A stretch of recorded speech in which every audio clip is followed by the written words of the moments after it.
Every year, people head to New Orleans to celebrate Mardi Gras. But did you know that Mardi Gras didn't originate in New Orleans? What is Mardi Gras anyway? And why do so many people get so into this holiday? Why do people get all dressed up and wear masks? What is a king cake? And why are we throwing beads? Well, we'll explain all of that along with celebrating a little bit ourselves. So follow along and let the good times roll.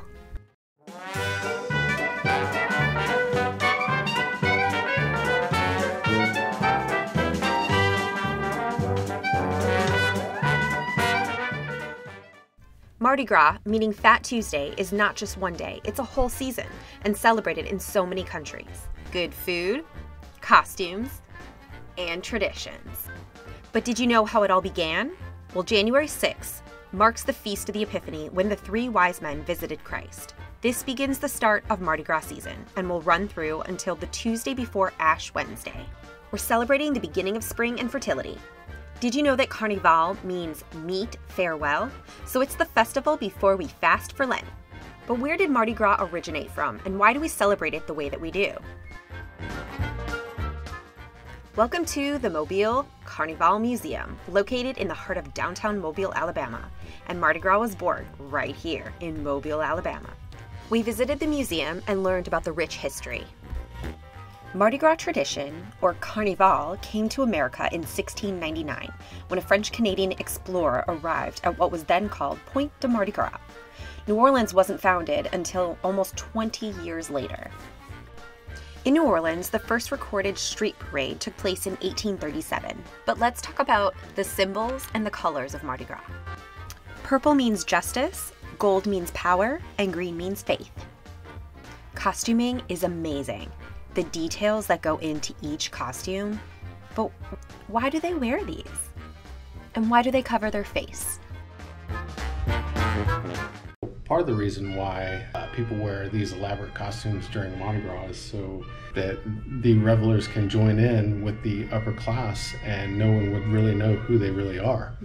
So they can join in the parades and follow along and party along with them, and no one would know who they are. It conceals their identity, and that's where the elaborate costumes came about. I was wondering, why were they covered up? Why are their faces covered up? And the elaborate different costumes? That makes sense. By the 1800s, crew organizations began throwing balls, creating their own floats, and participating in social events all throughout the year. If you attend one of the balls, you are definitely dressed to the nine.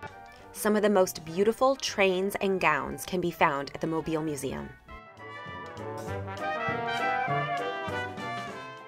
Every year, each crew has a chosen king and queen.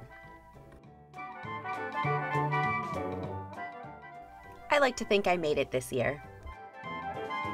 The parade floats are a work of art. They all have a theme, and there are no limits to how many floats can be in a parade. Each crew chooses their own parade theme. Did you know that the original beads that were tossed in the air for the celebration were made out of glass? They were later obviously turned into plastic. Other items would be moon pies, light-up trinkets, medallions, doubloons. I think I had a little too much fun. People really get into this holiday. There is merchandise everywhere. And a lot of people keep up their Christmas tree and just change out the ornaments. Let's talk about kings. Well, maybe king cake, that is.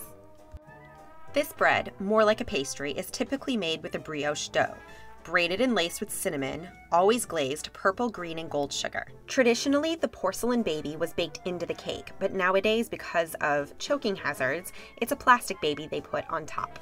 And whoever receives the baby is dubbed the king or queen of the night. Good luck, good fortune. Carnival is celebrated all throughout the whole world.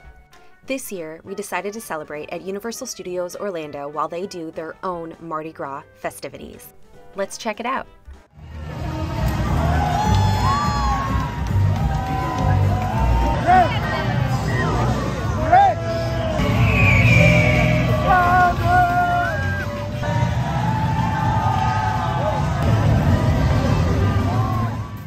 Thank you for stopping by and hanging out with us for Mardi Gras this year. I hope you got to celebrate as well.